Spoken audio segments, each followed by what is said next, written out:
흘러간 시간들을 후회하지 않게 하여 주시고 맞이하는 시간들도 바르게 맞이하게 하여 주옵소서.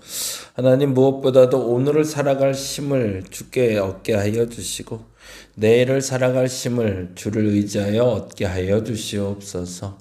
하나님 앞에 온전하게 사는 것이 무엇인지 끊임없이 질문하게 하시고 그리고 그렇게 바르게 살아가는 우리 되게 하여 주시옵소서. 오늘도 그리 살기 원합니다. 그렇게 살기 위해 오늘도 동분서주하게 하여 주시고 그렇게 사는 것이 진정한 복이 되는 줄 믿사오니 그 복을 누리며 살 수 있는 우리 되게 하여 주시옵소서. 감사합니다. 고마우신 예수님 이름으로 기도드립니다. 아멘, 아멘.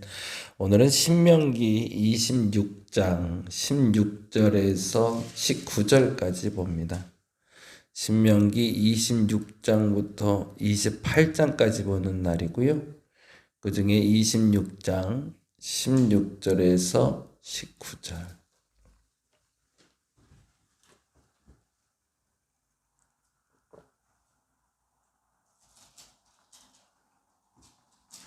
신명기 26장이 됩니다. 네, 16절에 19절 같이 읽겠습니다.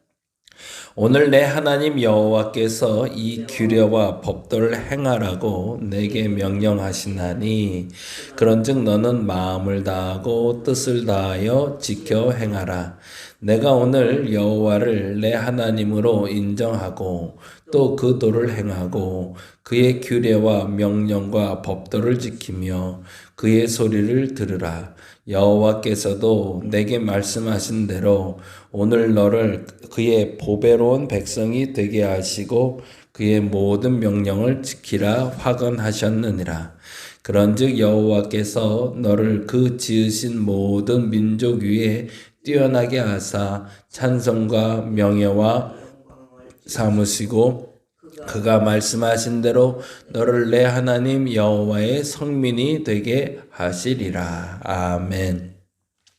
끊임없이 이스라엘 백성들을 애굽에서 인도하신 하나님은 이스라엘 백성들을 거룩하게 만드는 데 목적을 두고 계십니다. 그래서 반복적으로 하나님은 그들에게 그들의 정체성을 얘기하는데 너희가 잘나서 너희가 뭔가를 특별해서 뭔가 다른 게 있어서 택한 게 아니다라는 얘기를 분명하게 하고 계세요. 그러면서 너희가 성민이 되기 위해서 거룩한 백성이 되기 위해서 해야 될 일이 있는데 그 일이 16절 다음과 같이 이야기하죠. 16절, 17절, 18절이 그 얘기를 계속 반복해서 합니다. 한번 볼까요? 16절 오늘 내 하나님 여호와께서 이 규례와 법도를 행하라고 거기다 줄여서 이 규례와 법도를 행하라고 내게 명령하시나니 그런즉 너는 마음을 다하고 뜻을 다하여 지켜 행하라. 그러니까 이 규례와 법도를 지켜 행할 때 뭐가 되냐면 19절 그런즉 여호와께서 너를 지으신 모든 민족 위에 뛰어나게 하실 것이다.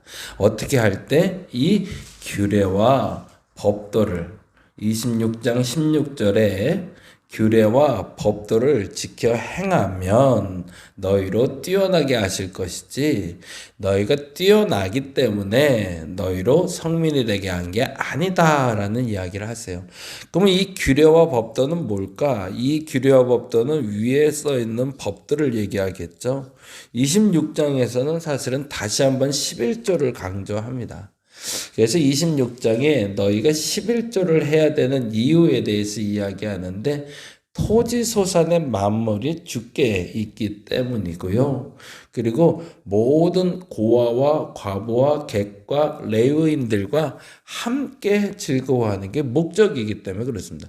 11조의 목적은 누군가의 이득을 위해서 혹은 하나님께 특별히 구별해서 하나님 좋으라고라는 기준보다는 사실은 모든 사람의 유익을 위해서 11조를 드리라라고 이야기합니다.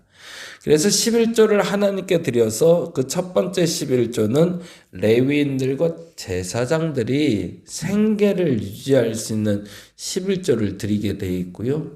그리고 두 번째 11조와 축제 11조라고 해서 같이 먹고 마시고 어울릴 수 있도록, 먹고 마시고 놀 수 있도록 11조를 하는 게 아니라 똑같이 모든 사람들이 먹을 수 있는 자유, 놀 수 있는 자유, 누릴 수 있는 자유를 줄 수 있는 재정이 11조여야 된다는 거죠. 그리고 마지막 세 번째가 12절에 나온 26장 12절에 나온 11조인데요. 한번 볼까요? 셋째 해 곧 11조를 드리는 해에 내 모든 소산의 11조 내기를 마친 후에 그것을 레위인과 객과 고아와 과부에게 주어 내 성읍 안에서 먹고 배부르게 하라라고 얘기합니다. 그러니 그 11조로 레위인들과 제사장이 생계와 생존의 문제 때문에 걱정할 일이 없게 만들어 주고, 그리고 그 11조로 너희가 마음껏 먹고 누리고, 세 번째 11조 드리는 해에는 특별히 레위인과 객과 고아와 과부에게 그 11조를 줘서 조금 더 넉넉하고 먹고 배부르게 할 수 있도록 그 가난한 이들이 가난으로 말미암아 궁핍하지 못하게 하라가 사실은 11조의 가르침이며, 그 가르침이 이 규례와 법도를 행해서 너희를 복 주시는 하나님 앞에 복되게 살라라는 이야기를 하는 게 목적이라고 얘기하는 거죠. 모든 사람이 평등하게 살 수는 없습니다. 모든 사람이 평등하게 똑같이 100만 원 벌고, 모든 사람이 똑같이 10만 원 벌고, 그리고 10만 원어치 먹고, 이렇게 살 수는 없어요. 근데 모든 사람에게 공평하게 나눠줄 수는 있죠. 나눠줄 수 있는 방법은 가진 자가 조금 덜 먹고 없는 자가 조금 더 먹게 만들어줄 수 있는 구조를 만들어내는 거죠. 의지적으로 모든 사람에게 똑같은 월급을 줘서 똑같이 먹고 살게 하는 공산주의를 만들었다가 문제가 발생한 이유는 사람의 자율권을 박탈했기 때문이기도 하지만, 또 다른 말로는 사람의 그 능력에 따라 더 많이 누릴 수 있는 자와 더 적게 누릴 수 있는 자에 대한 기준을 함부로 우리가 결정했기 때문이죠. 그런데 하나님은 이 모든 것들에 대한 불평등을 인정하시면서 공평하게 누리라라고 이야기하는 게 하나님의 법입니다. 그래서 가진 자들은 더 많이 갖도록 노력을 해야겠죠. 더 많이 거둘 수 있으면 거두는 것이 맞습니다. 그리고 적게 거둘 수밖에 없는 사람들은 적게 거두는 게 맞죠. 그런데 적게 거둔 자와 많이 거둔 자가 같이 나눌 수 있는 공평한 기준을 정해서 같이 누릴 수 있게 한다면 그것이 거룩한 백성이다라고 얘기합니다. 그래서 교회는 그게 가능하죠. 다른 사회에서는 이게 적용하기는 어려워도 우리는 말 그대로 11조를 하는 사람들이니 그 11조를 통해서, 그리고 우리가 하나님께 드리는 예물을 통해서 공평하게 누릴 수 있도록 만들어낼 수만 있다면 그 교회가 건강한 교회라는 거죠. 이번에 우리가 4월 말에 놀러 갈 텐데 그 놀러 갈 때 그 기준도 그러할 겁니다. 어떤 사람은 좀 더 기부금을 많이 내고 후원을 많이 했으니 많이 누리자가 아니라 똑같이 그 후원금을 낸 사람도 안 낸 사람도 같이 누리게 만드는 게 목적인 거죠. 그래서 27일, 28일 1박 2일 동안 우리는 같이 야외 예배 드리면서 똑같은 예산으로 같이 누릴 수 있는 시간들을 가져보자는 겁니다. 그게 중요하죠. 왜요? 그게 거룩한 백성이 되는 방법이니까. 그리고 이거를 이렇게 말로만 해서는 안 되겠다 싶었는지 27장 4절부터 8절에 다음과 같이 하나님이 명령하십니다. 27장 4절에서 8절 같이 읽어볼까요? 4절입니다. 너희가 요단을 건너거든 내가 오늘 너희에게 명령하는 이 돌들을 에발산에 세우고 그 위에 석회를 바르래. 석회 바르라는 건 뭘까요? 돌을 좀 하얗게 만들라는 얘기죠. 왜 그랬을까? 거기다가 이렇게 돼 있네요. 또 거기서 내 하나님 여호와를 위하여 제단 곧 돌단을 쌓되 그것에 쇠 연장을 대지 말래요. 그러니까 돌을 두 개를 세우는 거네요. 하나는 석회를 바른 돌이 있고요. 그리고 하나는 다듬지 않은 돌을 만들라고 얘기하네요. 그리고 나서 8절에 보니 이렇게 되어 있습니다. 8절에 너는 이 율법의 모든 말씀을 그 돌들 위에 분명하고 정확하게 기록할지니라 라고 얘기합니다. 돌에 새긴 율법, 당시에 돌에 새겨진 율법은 지워지지 않을 거라고 생각을 했을 것 같아요. 그런데 그게 선명하게 보이기 위해서 석회를 바르고 거기다가 쓰는데 중요한 건 6절의 말씀인데요. 거기다 줄쳐놔 보죠. 너는 다듬지 않은 돌, 거기다가 줄쳐놓을게요. 아니 다듬지 않은 돌에다가 글씨를 새기려면 얼마나 불편하겠어요. 매끈하게 다듬거나 아니면 깨끗한 돌에다 새기면 훨씬 더 편하잖아요. 그런데 다듬지 않은 돌에다가 그것을 새겨서 여호와의 제단을 쌓으라고 얘기해요. 거기엔 두 가지 의미가 있는 거죠. 영적인 의미로 보자면 우리의 인생에 다듬지 않은 우리의 모난 삶에 하나님의 율법을 새기라는 뜻도 되겠죠. 그래서 우리가 원래 다듬어지지 않은 사람들임을 인정하게 하시고 거기에 율법을 아로 새겨서 그로 말미암아 율법적인 사람이 되는 것처럼 돌을 다듬지 않은 상태에서 율법을 새겨 그것이 어떤 기념이 되는지를 말하는 것이 첫 번째라면 두 번째는 정말 중요한 기준이 되는데 이 돌들마저도 사람들이 혹시 특별한 돌로 여겨서 숭상할 수 있는 우상이 될까봐 거친 돌, 못난 돌을 세워서 율법을 새기게 했던 거죠. 하나님의 방식에서는 이 땅에 있는 모든 물건들이 우상화되는 것을 하나님은 막고 싶으셨던 겁니다. 그래서 다듬지 않은 돌에다가 나름대로 좀 평평한 돌이겠죠. 그 평평한 돌에 석회를 발라서 글씨는 보이게 하되 그러나 그 모양이 예쁘게 화려하게 좋게 만들지는 말라라고 이야기합니다. 그러면 뭘 새겼을까? 새겼던 이야기는 28장이죠. 28장엔 복과 저주가 나오는데 지난번에도 그랬지만 우리 28장을 읽을 때 같이 아멘 할 수 있으면 좋겠습니다.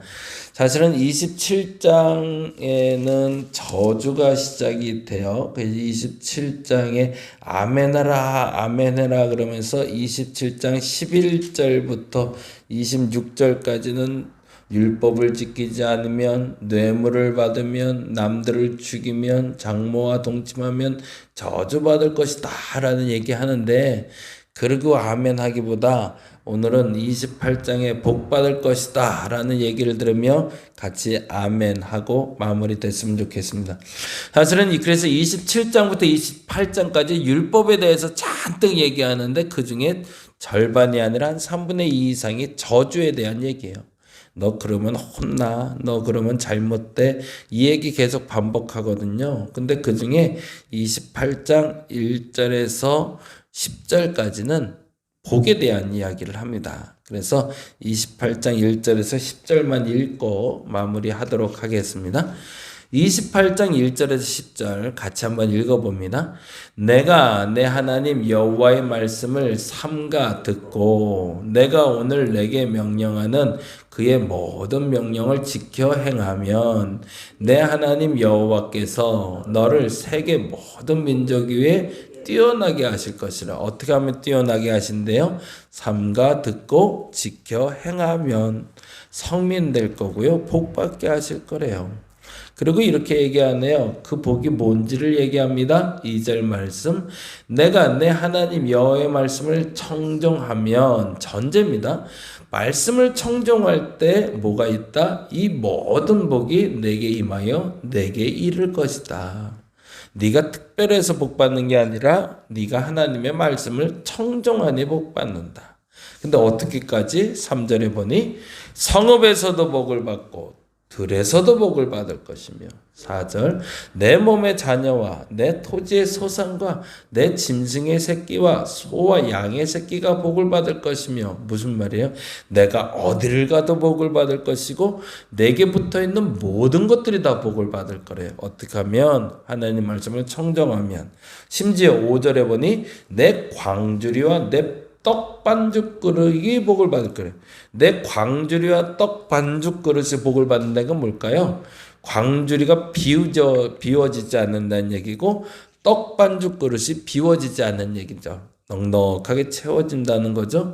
그래서 그 말을 이렇게까지 얘기합니다. 6절 읽어볼까요? 내가 들어와도 복을 받고 나가도 복을 받지. 그러니까 나로 말미암아 복이 끌어왔다가 나갔다가 왔다 갔다 할 거라는 거죠. 그리고 7절 여호와께서 너를 대적하기 위해 일어난 적군들을 내 앞에서 패하게 하시리라. 그들이 한 길로 너를 치러 들어왔으나 내 앞에서 7길로 도망가리라 라고 얘기합니다. 그리고 8절 여호와께서 명령하사 내 창고와 내 손으로 하는 모든 일에 복을 내리실 거래요. 내 하나님 여호와께서 내게 주시는 땅에서 내게 복을 주실 거래요. 그리고 9절 여호와께서 내게 맹세하신 대로 너를 세워 자기의 성민이 되게 하시리니 이는 내가 내 하나님 여호와의 명령을 지켜 그 길로 행할 것임이니라. 너무 중요한 단어가 자기의 성민이 되게 한다는 거죠. 이렇게 복을 받는 이유는 너희로 말미암아 거룩한 백성 되게 하는 건데 그래서 10절에 이렇게 얘기합니다. 땅의 모든 백성이 여호와의 이름이 너를 위하여 불리는 것을 보고 너를 두려워하리라 라고 이야기합니다. 그 복이 저와 여러분에게 넘치게 임할 수 있으면 좋겠습니다. 그래서 11절부터 쭉 다시 한번 반복해서 이렇게 얘기하네요. 여호와께서 내게 주리라고 내 종상들에게 맹세하신 땅 내게 복을 주사 내 몸의 소생과 가축의 새끼와 토잔의 소산을 많게 하시며 여호와께서 너를 위하여 하늘의 아름다운 보고를 여시사 내 땅에 때를 따라 비를 내리시고 내 손에 하는 모든 일에 복을 주시리니 내가 많은 민족에게 꾸어줄지라도 너는 꾸지 아니할 것이요 여호와께서 너를 머리가 되고 꼬리가 되지 않게 하시며 위에만 있고 아래만 있지 않게 하시리니 오직 너는 내가 오늘 내게 명령하는 내 하나님 여호와의 명령을 듣고 지켜 행하며 내가 오늘 너희에게 명령하는 그 말씀을 떠나 좌로나 우로나 치우치지 아니하고 다른 신을 따라 섬기지 아니하면 이와 같으리라 라고 얘기합니다. 그래서 이 복이 임할 수 있는 방법은 하나밖에 없다는 거죠. 하나님의 율례와 법도를 삼가 지켜 듣고 행하기만 하면 너희에게 그 복이 있을 거라 얘기합니다. 저와 여러분이 그 복을 받을 수 있기를 간절히 바랍니다. 내가 무엇을 잘해서 무엇이 특별해서 무엇을 많이 가지고 있어서 복을 얻는 것이 아니라 하나님의 명령을 지켜 행할 때 진정한 복이 됨을 알아서 그것을 마음 신비에 새겨서 다듬지 않은 돌과 같은 내 몸에 새겨서 성민으로 살아가는 저와 여러분 되시기를 간절히 바랍니다. 기도하겠습니다. 그렇게 살았으면 좋겠습니다. 내가 다른 것을 잘해서 복받는 것이 아니라 하나님의 율법 잘 지켜서 복받게 하여 주옵소서. 그것을 내 마음 신비에 새기게 하여 주시옵소서. 다듬지 않은 돌과 같은 내 몸에 당신의 율법을 아로 새기게 하여 주옵시고 새겨진 그 율법이 사람들에게 티나게 보여지게 하여 주시고 그래서 새겨진 그 율법대로 살아가는 나로 말미암아 나에게 붙어있는 모든 것들이 복받게 하시고 내가 들어가도 복을 받고 나가도 복을 받게 하여 주시옵소서. 성민되게 하여 주시옵소서. 감사합니다. 고마우신 예수님 이름으로 기도드립니다. 다 같이 기도하고 돌아갑니다.